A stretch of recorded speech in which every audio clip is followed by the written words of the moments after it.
श्री विष्णु पुराण, ओम की कथा महान। जय श्री विष्णु पुराण, विष्णु पुराण,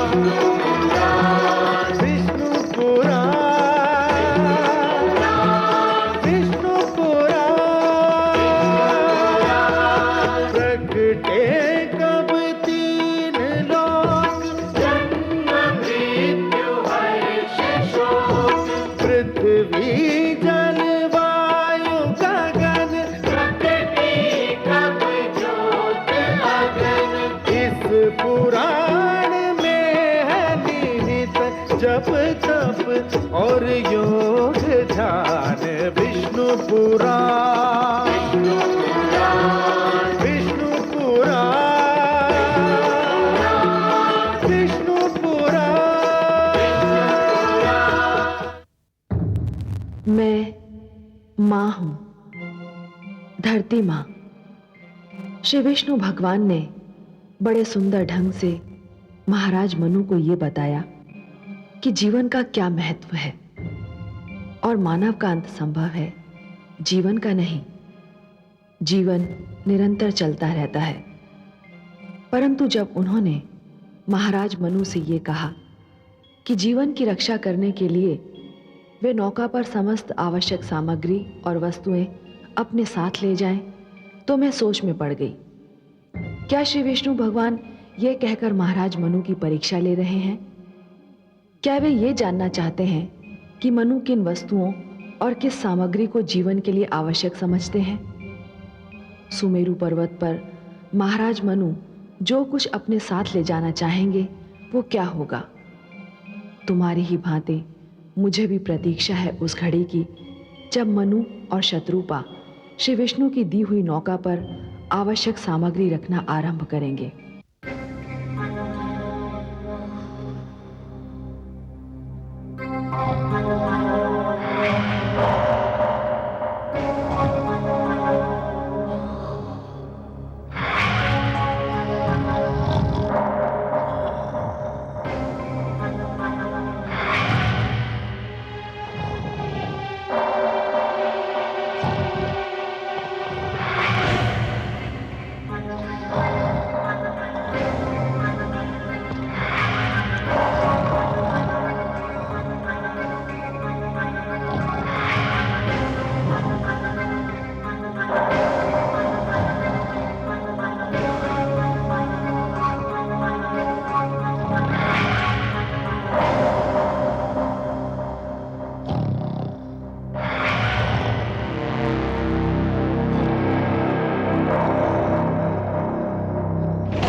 अरे मूर्ख उठ, वे चले गए।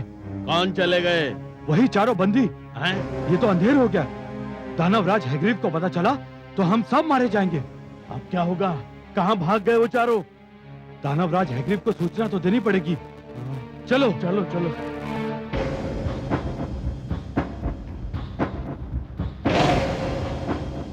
दुष्टों, मैं तुम्हारी जिह्वा खींच लूंगा। कहाँ गए वो चारों? पता नहीं दानवराज, एक क्षण को हमारी पलक झपक गई थी, बस उसी में वो कहीं भाग गए। एक क्षण? अरे मूर्खों, एक क्षण में तो वो संसार के इस छोर से उस छोर तक पहुंच सकते हैं। जाओ, शीघ्रता से ढूंढो उन्हें। ठहरो, मैं भी तुम्हारे साथ चलता हूं। यदि वे इस क्षेत्र से बाहर निकल गए तो फिर हमारे हाथ नहीं आएंगे, और यदि वे हमारे हाथ नहीं आए तो मैं तुम सबको यमलोक पहुंचा दूंगा। या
बहुत चतुर बनते थे ना। अभी निकालता हूं तुम सबकी चतुराई। मैंने कहा था ना, यदि भागने का प्रयत्न किया तो तुम सबको मार डालूंगा। अब मुझे वही करना होगा। या अपने भगवान विष्णु का जी भर कर स्मरण कर लो। तुम्हारी मृत्यु तुमसे उतनी ही दूर है जितनी मेरे खड़क से तुम्हारे कंठ की दूरी। या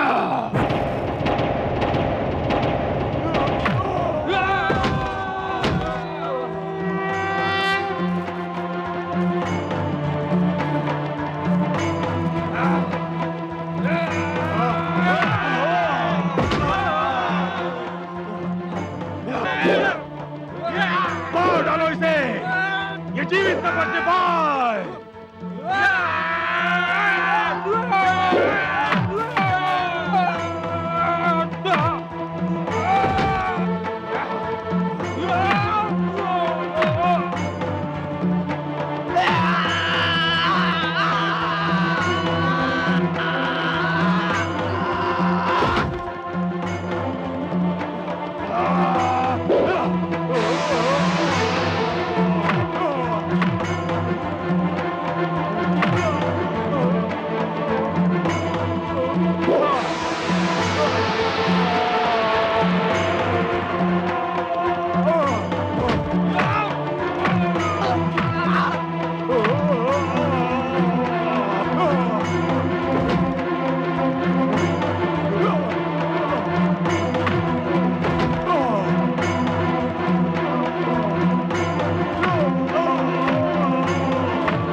ये मेरे आप्त वचन मानव की धरोहर हैं हयग्रीव। ये इस अपवित्र स्थान में नहीं रह सकते और तू इनको नष्ट भी नहीं कर सकता।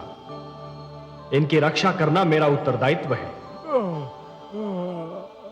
संभवतः तुम्हें मानव तक पहुंचाने का समय अभी नहीं आया है, और जब तक वो समय नहीं आता तब तक अंधेरे में भटकते हुए मानव जीवन के लिए उजाले का संदेश बने हुए तुम मेरे ही पास रहोगे।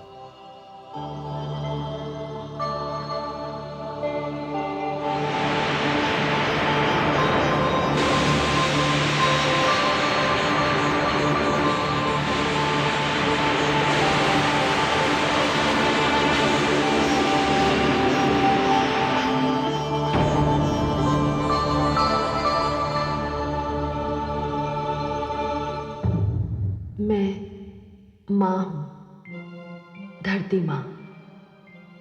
वेदों की रक्षा हुई, मैं धन्य हो गई। केवल इसलिए नहीं कि हैग्रीव का अंत हो गया, बल्कि इसलिए भी कि भगवान विष्णु ने मेरे निकट आकर मुझे विश्वास दिला दिया कि कोई तो है जिसे मेरी मानव जाति की, मानवता की चिंता है, जो किसी भी विपदा के समय हमारी रक्षा करता है। मैं आभारी हूं भगवान विष्णु की कि उन्होंने अपना वचन पूरा किया।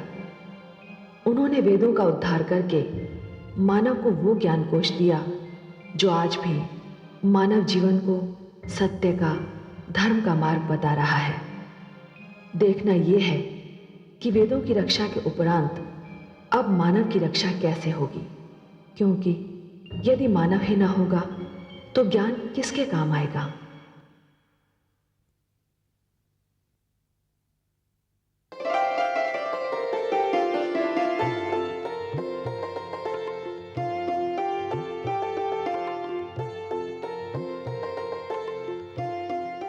स्वामी, नौका के तल में वो सभी आवश्यक वस्तुएं मैंने रख दी हैं।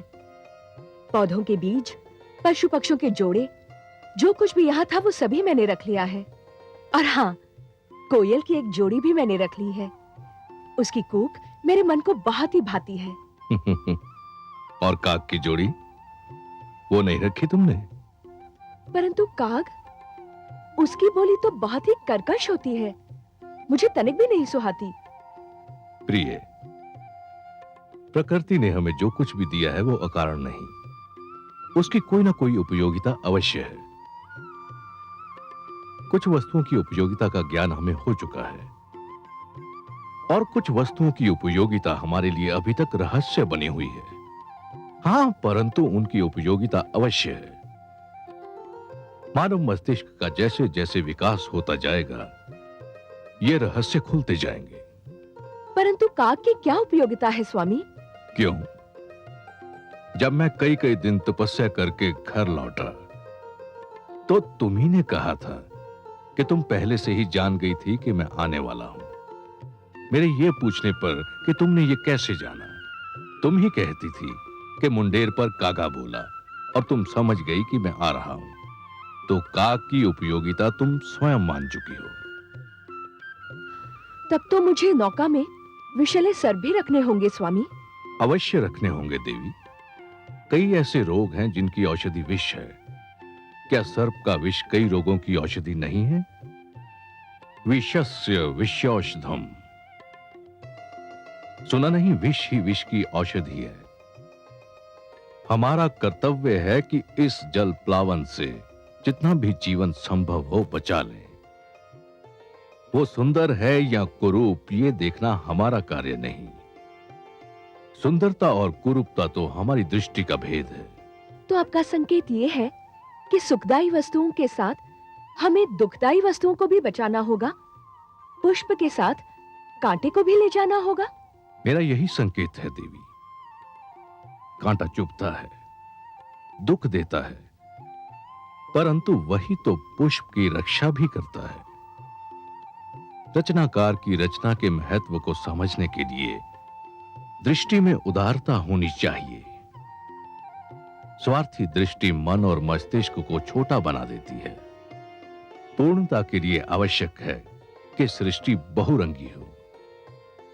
अनेकता में एकता ही तो जीवन का सौंदर्य है देवी। आप ज्ञानी हैं स्वामी। आपने मेरी आंखें खोल दी। मैं अभी अपनी भूल सुधार कर आती हूँ। ठहरो देवी, भूल का नाम लेकर तुमने मुझे भी मेरी एक भूल का स्मरण करा दिया। क्या आप भी नौका में कुछ रखना भूल गए हैं स्वामी? हाँ, मैं जीवन की सबसे बड़ी आवश्यकता को साथ लेना भूल गया हूं। किंतु क्या? मैं नौका में शिक्षा रखना भूल गया हूं। शिक्षा?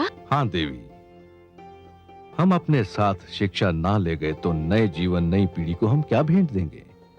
किंतु स्वामी, शिक्षा नौका में कैसे रखी जा सकती है? शिक्षा शिक्षक से मिलती है, और सृष्टि में सप्त ऋषियों से बड़े शिक्षक और कौन हैं? हमें इस जल प्लावन से जो कुछ बचाना है, उसमें शिक्षा को बचाना सबसे अधिक आवश्यक है। शिक्षा को बचाने के लिए हमें नौका पर सप्त ऋषियों को भी साथ लेना होगा। हाँ, और वे आपके भ्राता भी हैं, आपके कुटुंब के अंश और आपके परिवार के सदस्य। नहीं देवी, मैं उन्हें इसलिए नहीं बचाना चाहता कि वो मेरे भ्राता है। शिक्षक का महत्व परिवार के सदस्यों से अधिक होता है। मुझे सप्त ऋषियों के पास ब्रह्म क्षेत्र में जाना ही होगा। किंतु स्वामी, समय बहुत ही थोड़ा रह गया है। तुम चिंता ना करो देवी, मैं उन्हें साथ लेकर सांझ तक लौट आऊंगा।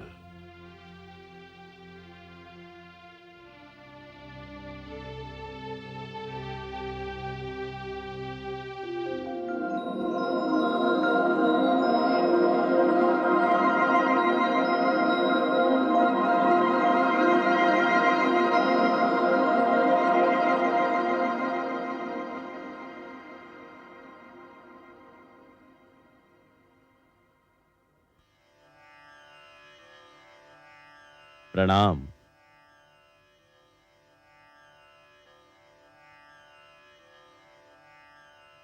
इस अचानक ऋतु परिवर्तन का कारण मेरी समझ में नहीं आ रहा है। देखते ही देखते दृश्य बदल गया है। आकाश का रंग परिवर्तित हो गया है। हे वशिष्ठ देव, हम भ्राताओं में आप ही खगोल शास्त्र के सबसे महान ज्ञाता है। इस विषय पर तो आप ही प्रकाश डाल सकते हैं। मेरा ज्ञान और मेरा अनुभव कहता है कि कोई भयंकर बाढ़ आने वाली है, भारी जल प्लावन होने वाला है, और यदि ऐसा हुआ तो सारी धरती जलमग्न भी हो सकती है। तो फिर हम क्या करेंगे? हमें तो धरती पर विद्या का प्रकाश फैलाने के लिए भेजा गया था। तो क्या हमारा भी अंत समीप है? हर आरंभ का एक अंत निश्चित है, और साधुजन वही होते हैं जो अंत का स्वागत उसी प्रकार करते हैं जिस प्रकार आरंभ का स्वागत किया जाता है। हमें जिसने जीवन दिया था, यदि वही हमारी मृत्यु चाहता है, तो हमें अपनी मृत्यु जीवन की भांति गले से लगानी होगी। परंतु हमारा कार्य तो अभी समाप्त नहीं हुआ है। हमें मानव को शिक्षा का ज्ञान देना है। यह सोचना हमारा कार्य नहीं है। हे वशिष्ठ देव, हम सब में आप ही श्रेष्ठ हैं। आपका मार्गदर्शन पाकर हम सब आगे बढ़ते हैं। तो फिर हमें योग समाधि लगाकर ध्यान मग्न हो जाना चाहिए। मृत्यु आए तो हमें अपना स्वागत करता पाए। आपके आदेश का पालन होगा।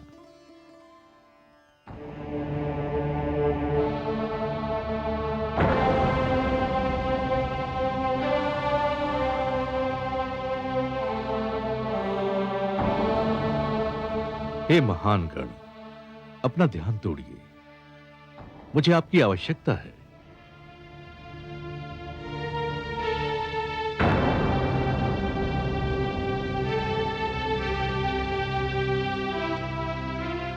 मैं ब्रह्मपुत्र, आपका अनुज, मानव कल्याण के लिए आपको लेने आया हूं।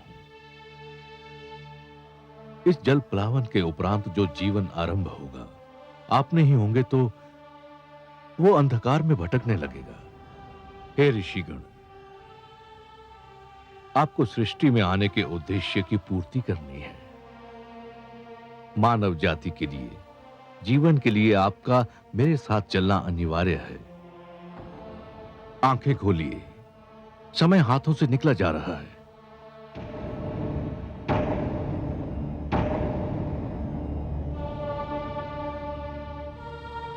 अनुज मनु, तुम? हां भ्रातृश्री, शीघ्र उठिए। भयंकर जल प्लावन होने वाला है। मैं आपको लेने आया हूं।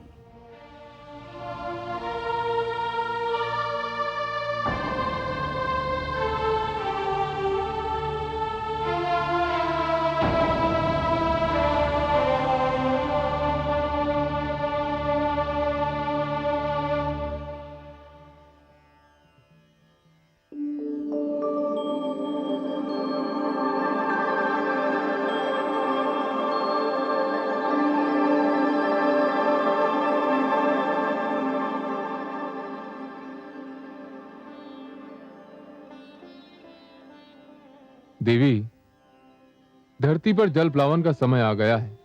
आपकी अनुमति हो तो एक बात पूछूं देव? अवश्य पूछिए देवी। क्या जल प्लावन का निर्णय नितांत आवश्यक था? ब्रह्मा जी का उद्देश्य बहुत उच्च, बहुत महान, बहुत पवित्र है, और इस उद्देश्य की पूर्ति के लिए धरती का स्वच्छ होना अनिवार्य है। पर प्रभु, क्या इस जल प्लावन में सब कुछ डूब जाएगा? देवी, हम त्रिमूर्ति हैं, ब्रह्मा, विष्णु और मैं। हम तीनों के अपने अपने कार्य क्षेत्र हैं, और हमें से कोई किसी दूसरे के कार्य क्षेत्र में पग नहीं धरता। ब्रह्मा जी अपना कार्य कर चुके हैं, अब मैं अपना कार्य करने जा रहा हूं। इस जल प्लावन में क्या डूबेगा और क्या बचेगा, इसका ज्ञान तो केवल श्रीहरि विष्णु को है, क्योंकि ये उनका कार्य क्षेत्र है। पर प्रभु, इसके उपरांत होगा क्या? उसके उपरांत सब कुछ शांत हो जाएगा। परंतु देवी, ये सब प्रश्न आप क्यों पूछ रही हैं? आपके सहयोग से ही तो मैं यह कार्य करूंगा। मैं कुछ समझी नहीं देव। आप मेरी प्रेरणा हैं। आपसे शक्ति पाकर ही मैं हर कार्य करता हूं। मैं आपको कैसे शक्ति दूंगी प्रभु? मेरे भीतर समाकर। तनिक इस कैलाश को भी तो अर्धनारीश्वर का रूप देख लेने दीजिए। जो आज्ञा प्रभु।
मत्स्य के रूप में आऊंगा।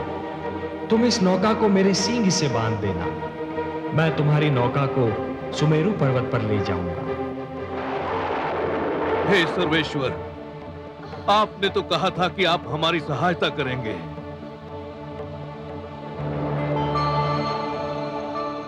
शान्ताकारं भुजगशयनं पद्मनाभं सुरेशं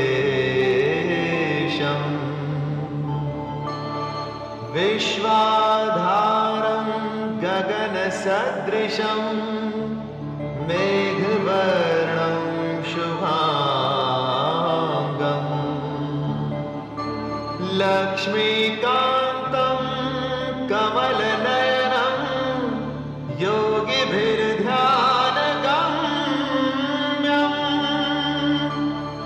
वन्दे विष्णुं भवभयहरं सर्वलोकैकनाथम्।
स्वामी, यहाँ तो कुछ भी नहीं है, एकदम निर्जन स्थान लगता है। ऐसा मत कहो देवी, यहाँ हम हैं और यहाँ वो है जो कण कण में रमते हैं।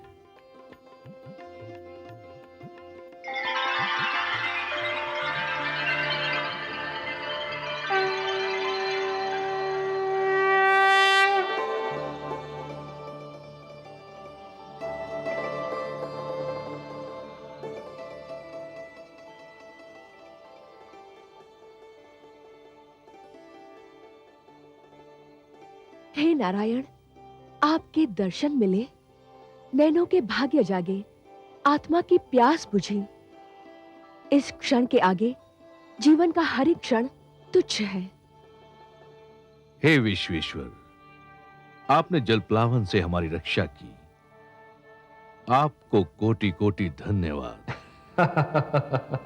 हे मनु, इस भयंकर जलप्लावन में शिक्षा और गुरु की रक्षा करने में जो तुमने तत्परता दिखाई, वो भी सराहनीय है। तुमने मानव कल्याण के उद्देश्य के लिए साधना की, व्रत धारण किया। और हे शतरूपा, इन सब शुभ कार्यों में अपने पति का साथ देकर तुमने अपने पत्नी धर्म का पालन किया है। मैं तुम दोनों से अति प्रसन्न हूं और समस्त मानव जाति में केवल तुम दोनों को चुनने का एक विशेष कारण भी है। हे जगदीश, आप तो कारणों के कारण हैं। जो भी कारण होगा उसे केवल आप ही जानते हैं। मैं जानता हूं मनु कि मानव कल्याण के मेरे परम उद्देश्य की पूर्ति के लिए आप दोनों माध्यम हो। यह मेरा परम उद्देश्य आपके माध्यम से ही संपन्न होना है। मनु, जब खेत की उपज पक जाती है और खेती काटी जाती है, तो कृषक कुछ बीजों को बचाकर रखता है और यही बीज आने वाली उपज का कारण बनते हैं। मैंने भी यही किया है। तुम दोनों की रक्षा करके मैंने जीवन की रक्षा की है। अब तुम दोनों मिलकर नव जीवन की उपज का कारण बनोगे और यह आने वाला जीवन बहुत सुखद होगा मनु, बहुत सुखद होगा, पावन होगा। और तुमने सप्त ऋषियों के इस समूह को अपने साथ में लाकर एक बहुत बड़ा कार्य किया है, क्योंकि आने वाले जीवन की महान आवश्यकता होगी शिक्षा। हे सर्वव्यापी, हे रहस्य ज्ञाता, नवजीवन को जो शिक्षा मिलेगी वो तो केवल आप प्रदान कर सकते हैं। आप मुझे ज्ञान दीजिए, ये शिक्षा क्या होगी, कैसी होगी? हे वैवास्वत, मानव बड़ा विचित्र प्राणी है और उसका इतिहास भी उतना ही विचित्र है। उठता है तो देवता बन जाता है और गिरता है तो दानव। दानवता अज्ञान और हीनता का प्रतीक है और मैं हर युग में मानव को दानव बनने से बचाना चाहता हूं। अर्थात मानव देवताओं की भांति अमर तो नहीं हो सकता, पर देवताओं की भांति संपूर्ण तो अवश्य हो सकता है। और उसे संपूर्ण बनाने का मूल मंत्र मुझे तुम्हें सौंपना था और इसीलिए जलप्लावन से रक्षा के लिए मैंने तुम दोनों को चुना है। हे जगदीश्वर, आपको कोटि कोटि धन्यवाद। हे लक्ष्मीपति, आपकी जय हो। मैं तुम दोनों को यह उपहार सौंपता हूं जो समस्त मानव जाति की धरोहर है।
ये मेरे आप्त वचन है, ये मेरे वेद हैं, ये ऋग्वेद है।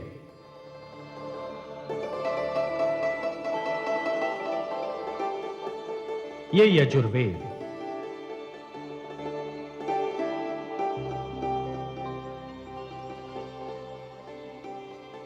ये सामवेद है और ये अथर्ववेद।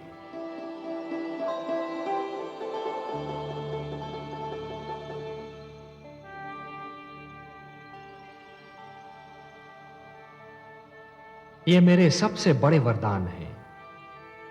मानवता को ये मेरा उपहार है।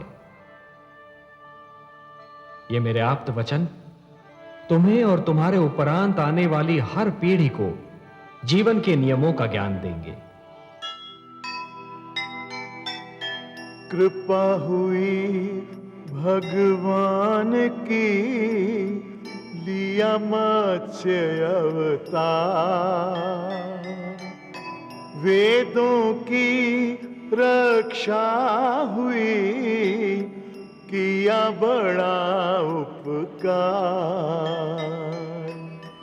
अंत हुआ हयग्रीव का, हुआ पाप का नाश, फैल गया संसार में चारों ओर प्रकाश, चारों